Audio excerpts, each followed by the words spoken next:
오늘 말씀은 요한계시록 1장 2절에 3절 말씀까지 증거합니다. 요한은 하나님의 말씀과 예수 그리스도의 증거 곧 자기의 본 것을 다 증거하였느니라. 이 예언의 말씀을 읽는 자와 듣는 자들과 그 가운데 기록한 것을 지키는 자들이 복이 있나니 때가 가까움이라. 자, 때가 가까웠다는 것은 여호와의 크고 두려운 심판의 때가 가까웠다는 거죠. 그러면 주께서 다시 재림하실 때 하나님의 진노의 심판이 임하는 때죠. 그러면 주께서 다시 재림하셔서 심판하는 때가 밤에 도적같이 오신다고 했죠. 그래서 밤중에 주께서 다시 강림하셔서 심판하는 때예요. 그러면 우리가 살고 있는 이 세대가 낮인지 아니면 빛이 사라지는 밤인지를 깨달아야 되겠죠. 그래서 밤중에는 때를 분별해서 그 때에 맞는 하나님의 말씀을 증거하는 자가 지혜롭고 충성된 종인 거예요. 때를 알지 못한다는 것은 성령의 음성을 듣지 못하고 있는 것이잖아요. 그래서 때에 맞는 말씀을 증거하지 못한 자들을 가리켜서 미련하고 악한 종이라 하는 거예요. 마태복음 24장 45절 51절까지 보면 이러므로 너희도 예배하고 있으라. 생각지 않을 때 인자가 오리라. 충성되고 지혜 있는 종이 되어 주인에게 그 집 사람들을 맡아 때를 따라 양식을 나눠줄 자가 누구뇨? 주인이 올 때 그 종에 이렇게 하는 것을 보면 그 종이 복이 있으리로다. 내가 진실로 너에게 이르노니 주인이 그 모든 소유를 저에게 맡기리라. 만일 그 악한 종이 마음에 생각하기를 주인이 더디 오리라 하여 동무들을 때리며 술친구로 더불어 먹고 마시게 되면 생각지 않는 날 알지 못하는 시간에 그 종의 주인이 이르러 엄히 때리고 외식하는 자에 받는 율에 처하리니 거기서 슬피 울며 이를 감이 있으리라. 지금 재림을 말씀하시면서 지혜롭고 충성된 종은 때를 따라 양식을 나눠주는 자라고 했죠. 이 양식이라는 것은 하나님의 말씀을 지금 비유하는 거예요. 왜 때를 따라 양식을 나눠줄까요? 성령의 음성을 듣고 있으니까 지금 때를 분별하고 주님께서 재림하셔서 심판하는 때라는 것을 사람들에게 그런데 악한 종이 누구다고 그랬어? 성령의 음성을 듣지 못하니까 주인이 속히 오신다는 것을 알지 못하고 있죠. 그러니까 밤중에 악한 종들은 다 술 친구들로 더불어 먹고 마신다는 거예요. 술이 뭡니까? 밤중에는 음녀 바벨론 성이 음행의 포도주로 만국을 미워하여 망하게 한다고 했죠. 그 술을 받아 먹고 육신의 소욕에 빠져서 방탕한 삶을 사는 것을 의미하는 거예요. 이들이 때를 따라 양식을 나눠주는 이 동무들, 핍박하고 때리는 자들이에요. 그래서 때를 따라 양식을 나눠주는 자가 복이 있다고 그랬죠. 그러면 지금 요한계시록 1장 2절 3절에 때가 가까웠으니까 이 예언의 말씀을 읽는 자와 듣는 자들과 그 가운데 기록한 것을 지키는 자들이 복이 있다고 했잖아요. 같은 말씀인 거예요. 그래서 밤중에는 주께서 보낸 두 선지자들의 증거를 듣고 순종하는 자들이 복이 있는 거예요. 왜 그럴까요? 하나님께서 구원의 일을 하실 때 농부가 농사하는 것으로 비유했죠. 그러면 농부가 씨를 뿌리는 파종 때 씨를 뿌리지 않고 낫을 가지고 가서 추수하는 것은 미련한 농부죠. 지혜로운 농부는 파종 때는 자기 밭에 씨를 뿌리죠. 그리고 열매를 소망하면서 지극정성으로 돌보는 때예요. 그러면 이제 추수 때가 되면 농부는 손에 낫을 들고 자기 밭에 다시 찾아가서 알곡과 가라지를 구별해서 알곡은 곡간에 들이고 가라지는 불에 태우면서 1년 농사를 마치잖아요. 이거이 지혜로운 농부인 거예요. 그래서 하나님께서는 구원의 농사를 하실 때 말씀으로 하시는 거예요. 말씀이 없이는 된 것이 하나도 없다고 기록하고 있잖아요. 그래서 말씀으로 구원의 일을 행하시기 때문에 씨를 뿌리는 파종 때는 생명을 얻는 말씀을 증거하게 하시는 거예요. 그래서 처음 구원이 시작될 때는 생명을 얻는 말씀을 증거하게 하시는 거예요. 그래서 주의 종들이 예수 그리스도를 믿으면 제사함을 받고 하나님께 의롭다함을 받은 그 말씀을 증거하게 하신 거예요. 그 말씀이 증거됐기 때문에 그 말씀을 믿는 자들이 예수를 믿고 하나님께 의롭다함을 받아서 하나님의 성령이 임한 거예요. 성령이 임하게 되면 죽은 영혼이 다시 살아나게 되죠. 그래서 하나님의 나라가 임하고 하나님의 백성이 되고 하나님의 섬기는 제사장이 된 거예요. 그래서 은혜의 복음, 천국 복음이 낮 동안에는 온 세상에 증거돼서 하나님 백성이 생육하고 번성의 땅에 충만하게 된 것이죠. 그러면 예수님께서는 이 천국 복음이 온 세상에 증거되면 그제야 끝이 온다고 그랬죠. 종말이 오기 위해서는 빛이 사라지는 밤이 찾아와야 돼요. 그러면 이 빛과 어둠이라는 것은 우리가 알고 있는 태양의 빛이 아니라 인간의 시간 하루를 말씀하는 것이 아니에요. 하나님께서 천지와 만물을 창조하기 전에 가장 먼저 빛이 있으라 하시고 그 빛을 가지고 빛과 어둠을 나누셨죠. 그리고 빛이 있는 동안을 낮이라 칭하시고 어둠을 밤이라 칭하신다고 기록하고 있어요. 그리고 인간의 시간 이 하루, 이 태양은 넷째 날에 창조된 거예요. 그래서 천지와 만물을 창조하기 전에 가장 먼저 있으라는 그 빛을 통해 빛과 어둠을 나누시고 그 빛이 없는 어둠이 찾아올 때 저녁이 되며 아침이 되니 하루가 지나는 거예요. 이게 주께 속한 하루예요. 그러면 주께 이 하루는 인간의 시간으로 수천 년이 흐르죠. 그래서 베드로 사도는 주께는 하루가 천년 같고 천년이 하루 같은 이 사실을 기억하라고 했던 거예요. 율법 시대가 주께 속한 하루였죠. 그러면 율법 시대가 수천 년이 흐르니까 종말을 맞죠. 그래서 예수님이 초림 때 이스라엘 나라에 오셨을 때 율법 시대가 종말을 맞는 캄캄한 밤중인 거예요. 그래서 빛이라는 것은 하나님의 말씀을 의미하는 거예요. 그래서 매 시대마다 그 세대에 살고 있는 사람들을 구원하는 말씀이 선포되는 것이 생명의 빛인 거예요. 그러면 율법 시대 때는 모세를 통해서 주신 그 율법의 말씀이 사람들의 영혼을 비추는 빛인 거예요. 그런데 예수님이 초림 때 이스라엘 땅에 오셨을 때 온 이스라엘 나라 사람들이 모세 율법을 불순종했죠. 예수님께서는 너희가 모세 율법을 믿었으면 나의 말을 믿었을 것이라고 했잖아요. 그러니까 그 당시에 이스라엘 백성들이 빛을 떠나서 캄캄한 밤이 돼버린 거예요. 그러면 밤이 되면 저녁이 되면 아침이 돼 하루가 지나죠. 그래서 여호와 하나님께서 예수님의 육체를 입고 이스라엘 땅 자기 백성에게 오셔서 그 밤을 심판한 거예요. 밤을 심판해야 밤이 물러가고 또 다른 아침이 찾아오게 되죠. 그 은혜 시대에 하루가 찾아온 거예요. 그러면 은혜 시대의 낮 동안이라는 것, 빛이 온 세상을 비치는 때죠. 그래서 이 낮 동안에 하나님의 일을 주의 종들이 할 수가 있었던 거예요.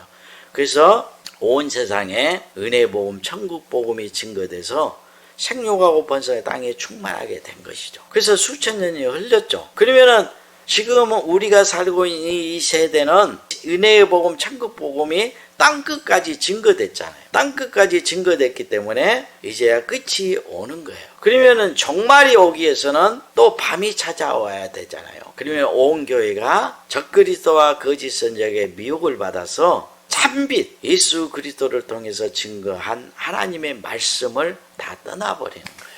하나님의 말씀이 빛이잖아요. 그런데 우리가 살고 있는 이 세대는 예수 그리스도를 통해서 증거하는 하나님의 말씀이 우리의 영혼을 구원하는 참빛인 거예요. 근데 온 교회가 참빛을 다 떠나버렸잖아요. 그래서 이 세대에 살고 있는 사람들이 열매를 맺지 못하고 무화과 나무 잎만 무성하는 거예요. 무화과 나무 잎만 무성하다는 것은 율법 종교 행위들만 가득하다는 거예요. 겉으로는 하나님을 사랑하고 충성하는 그 모습들을 보이지만 그 마음은 진리의 말씀을 깨달아서 열매를 맺지 못해요. 그 마음은 온갖 세상의 탐욕으로 악한 영으로 가득한 거예요. 그래서 빛이 사라지는 이 밤중을 가리켜서 은혜의 시대가 끝나는 종말이라 하는 거예요. 그리고 세상 끝날이라고 하는 거예요. 세상 끝날이라는 것은 세상에 속한 자들이 다 하나님의 진노의 심판을 받게 되는 때예요. 빛이 사라지는 이 밤중을 추수 때라 하는 거예요. 그래서 밤중에 주께 부름을 받는 주의 종들이 요한계시록 11장에 주께 부름을 받는 두 증인이요 두 선지자들이에요.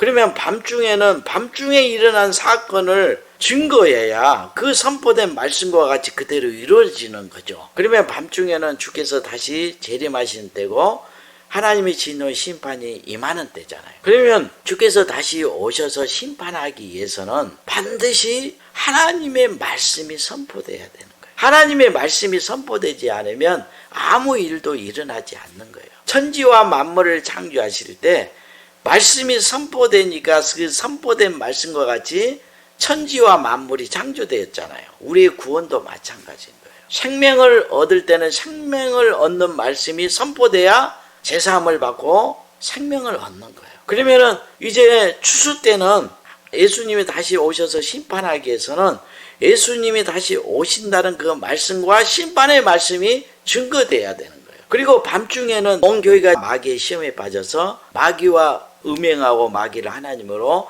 경배하고 있는 거예요. 그러면 이런 사실을 증거해야 마귀의 시험을 이기고 그 올무에서 그 함정에서 벗어날 거 아닙니까? 그래서 밤중에는 두 증인이 증거하는 주의 재림과 심판의 말씀, 그 영원한 복음을 듣지 않으면 한 사람도 구원을 받을 수가 없다니까요. 노아 때는 노아가 증거하는 그 심판의 말씀을 듣고 노아가 건축한 그 방주 안에 들어와야 하나님의 진노의 심판을 피할 수 있고 남은 영혼이 되는 거예요. 그러니까 심판 때는 심판을 증거하는 자가 모든 권세를 갖는 거예요. 그 말씀을 믿고 순종하지 않으면 구원을 받을 수가 없어요. 그래서 심판 때는 때가 가까웠기 때문에 이 예언의 말씀을 읽고 듣고 그 안에 기록한 것을 지키는 자가 복이 있다고 기록한 거예요.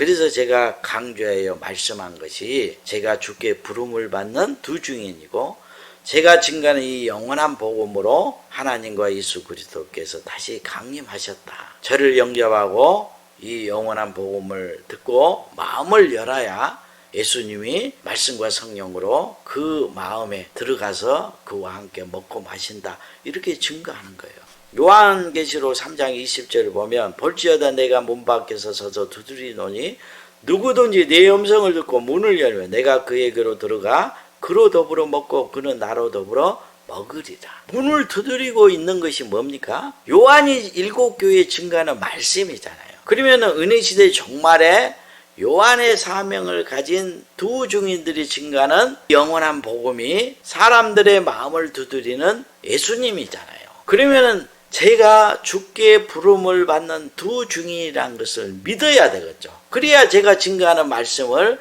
듣고 순종할 거 아닙니까? 그래서 제가 주께 부름을 받는 그 사건, 그 간증을 증거하는 거예요. 30년 전에 잠시 택시 운전을 하고 있었어요. 그런데 택시 운전을 하고 있을 때 낮이에요. 우연히 라디오 방송을 들었는데 어느 주의 종이 하나님의 나라는 여기 있다 저기 있다도 못하리니 하나님의 나라는 너희 마음에 이루어진다는 그 말씀을 증거하는 거예요. 그런데 그 말씀만 내 귀에 들어오는데 그 순간 환상이 보였는데 생수의 강이 끝없이 펼쳐져 있는 거예요. 근데 그 당시에는 그게 생수의 강인지를 모르죠. 그냥 강물이라고 생각했던 거예요. 근데 잔잔한 그 강물이 갑자기 큰 파도가 돼서 춤을 추면서 내 가슴 속에 밀려오는 거예요. 그 순간 이 세상에 결코 맛볼 수 없는 평안과 기쁨이 내 온 마음을 가득 채우는 거예요. 너무 큰 기쁨과 그 평안이 내 마음이 그걸 다 감당할 수 없으면 터질 것 같아요. 너무너무 행복하는 거예요. 그러니까 내 마음에 천국이 이루어지니까 온 세상 모든 만물이 나를 향해서 웃고 있어요. 노래하는 것 같아요. 이게 천국인 거예요. 그리고 일을 마치고 밤에 이제 집에 돌아와서 잠을 장하는데 잠이 오겠습니까? 너무너무 귀하고 신기한 그 경험을 한 거죠. 그걸 생각하면서 잠을 자려고 하는데 비몽사몽간에 꿈 같기도 하고 환상 같기도 해요. 제가 택시를 운전을 하고 있어요. 어느 여자가 내 택시에 타는 거예요. 그런데 그 여자가 술에 취해서 지하석에서 깊은 잠에 빠져 있어요. 그런데 그 지갑 사이로 금이 보이는 거예요. 그 지갑을 취하고 그 여자를 범하려고 하는 거죠. 근데 갑자기 처음 하늘이 사라지고 또 다른 하늘이 나타나면서 그 하늘에서 천둥 우레와 같은 큰 음성으로 내 이놈 하고 호통을 치는데 그 소리가 천둥 소리 수십 배의 소리로 그때 들렸어요. 얼마나 큰 소리로 하나님께서 호통을 치시든지 그 소리를 직접 들으니까 내 창자가 터져버리고 끊어지는 그 고통을 느꼈어요. 그러니까 이 세상에서는 결코 경험할 수 없는 큰 고통을 경험한 거예요. 땅바닥에 죽은 자가 되어서 하나님께 한 번만 용서해 주라고 간청하니까 두 번째 하나님의 음성이 들려오는데 호성아 호성아 내 이름을 두 번 불러주셨어요. 그러니까 하루 동안에 빛이 있는 낮 동안에는 천국을 경험한 거예요. 천국이 뭐예요? 평안과 기쁨이잖아요. 그런데 밤에는 범죄하니까 하나님의 진노의 그 호통 소리가 들려오고 내 영혼이 죽는 그 고통이 내 창자가 찢어져서 죽는 고통이었어요. 그 지옥을 경험한 거예요. 그리고 죽은 자가 되어서 한 번만 용서해 주라고 눈물로 간청하니까 제 이름을 두 번 불러주신 거예요. 제가 경험한 이 영적 체험이 제가 지금 거짓으로 꾸며낸 이야기라고 생각합니까? 아니면 단지 성령의 은사를 받는 걸로 끝나는 것일까요? 왜 하나님께서 빛이 있는 낮 동안에 천국을 경험하게 하시고 그리고 빛이 사라지는 밤중에 잠을 청할 때 왜 하나님의 진노의 심판을 받는 그 경험을 했을까요? 그리고 왜 하나님께서 성경에 아브라함을 부를 때 아브라함아 아브라함아 두 번 부르셨죠. 야곱을 부를 때도 야곱아 야곱아 두 번 부르시고 모세를 부를 때도 모세야 모세야 두 번 부르시고 사용하셨어요. 그리고 신약에서도 사울을 부를 때 사울아 사울아 두 번 부르시고 온 세상에 은혜의 복음을 증거하는 위대한 종으로 사용하셨어요. 왜 하나님께서 밤중에 저에게 찾아오셔서 회개하자 제 이름을 두 번 불러 주셨을까요? 그것은 요한계시록 11장에 밤중에 하나님께 부름을 받는 두 주인인 것을 가르쳐 주기 위해서요. 제가 처음 부름을 받을 때는 성령의 지혜와 총명이 없었잖아요. 그러니까 그 의미를 알지 못한 거예요. 그런데 성령께서 처음 부름을 받는 그 사건, 그 영적 체험을 생각나게 하시면서 하나님의 말씀을 통해서 제가 두 중인으로 부름을 받았던 것을 가르쳐 주신 거예요. 제가 증거하는 영원한 복음을 듣지 않으면 구원을 받을 수가 없어요. 왜냐하면 제가 증거하는 이 말씀과 같이 그대로 이루어지기 때문에 반드시 제가 증거하는 말씀을 믿고 순종해야 다시 재림하신 예수 그리스도를 만나서 구원을 받게 되는 거예요. 그래서 요한계시록 10장 7절에 보면 일곱째 천사가 소리내는 날 그 나팔을 불게 될 때에 하나님의 비밀이 그 종 선지자들에게 전하신 복음과 같이 이루리라. 선지자들이 증거하는 그 복음과 같이 반드시 이루어지는 거예요. 그리고 읽고 듣고 그 안에 기록된 말씀을 지키는 자가 복이 있다는 말씀은 요한계시록의 말씀을 아무라도 읽고 그 말씀을 문자 그대로 순종하는 자가 복이 있다는 말씀이 아닌 거예요. 이 말씀은 두 증인들이 요한계시록의 말씀을 깨달아서 증거한 말씀을 듣고 순종하는 자가 복이 있는 거예요. 왜 그럴까요? 주께서는 천국의 비밀을 비유로 말씀했죠. 그러자 제자들이 왜 천국의 비밀을 비유로 말씀하십니까? 라고 물을 때 예수님께서는 천국의 비밀이 너희에게는 허락되었으나 저희에게는 비유로 한다고 말씀했죠. 아무라도 천국의 비밀을 깨닫고 영생을 얻을 수 없게 만든 거예요. 오직 말씀을 쫓는 제자들에게 가르쳐 주신 거예요. 누가복음 8장 10절에 보면 가라사대 하나님의 나라의 비밀을 아는 것이 너희에게는 허락되었으나 다른 사람에게는 비유로 하나니 이는 저희로 보아도 보지 못하고 들어도 깨닫지 못하게 하려 합니다. 그러면 읽는 자가 복이 있다고 그랬죠. 근데 보아도 보지 못한대요. 읽을 수 없다는 거예요. 들어도 깨닫지 못하는 거예요. 듣는 자가 복이 있다고 그랬죠. 그래서 제가 증거하는 이 말씀들은 주께 택함을 받은 자들이 듣고 깨달아서 순종할 수가 있어요. 그래서 천국의 비밀은 불법을 행하는 악인들은 절대 깨달을 수가 없는 거예요. 그거를 반드시 깨달으셔야 돼요. 그래서 천국의 비밀은 하나님의 지혜를 가진 자가 아는 거예요. 하나님의 지혜와 총명이 성령이잖아요. 그러니까 하나님의 성령의 인도를 받고 가르침을 받는 자가 지혜와 총명을 가진 자예요. 이들이 천국의 비밀을 아는 거예요. 여러분 창세기에 보면 아담과 하와가 뱀의 미혹을 받아서 타락하잖아요. 주의 말씀을 떠나버리니까 에덴 동산에서 그들을 쫓아내고 그룹들과 화영검으로 생명나무를 지켜버리죠. 생명나무를 지킨다는 것은 영생을 얻지 못하게 만들어버리는 거예요. 그러니까 하나님의 말씀을 떠나 불법을 행하게 되면 천국의 비밀을 깨달을 수가 없는 거예요. 악인들은 절대 영생을 얻을 수 없다는 거예요. 그래서 다시 오신 예수 그리스도는 누구만 만날 수 있어요? 주의 말씀을 지키고 순종하는 의인들이 하나님의 심판을 피하는 거예요. 그래서 등불을 밝히는 지혜 있는 그 다섯 처녀가 예수님을 만나는 거예요. 여러분, 저를 두 증인으로 영접하지 않으면 제가 증언한 말씀을 믿지 않기 때문에 구원을 받을 수가 없어요. 그래서 저를 주께서 보낸 선지자로 두 증인으로 영접해야 주님을 영접하는 것이라고 한 거예요. 여러분, 초림 때 예수님을 하나님의 아들로 영접하지 않고 어떻게 이스라엘 백성들이 구원을 받을 수 있겠어요? 이와 마찬가지예요. 그래서 은혜시대의 종말에 주께서 보낸 두 증인들을, 두 선지자들을 영접하지 않고는 구원을 받을 수가 없나요? 이걸 반드시 깨달으셔야 돼요.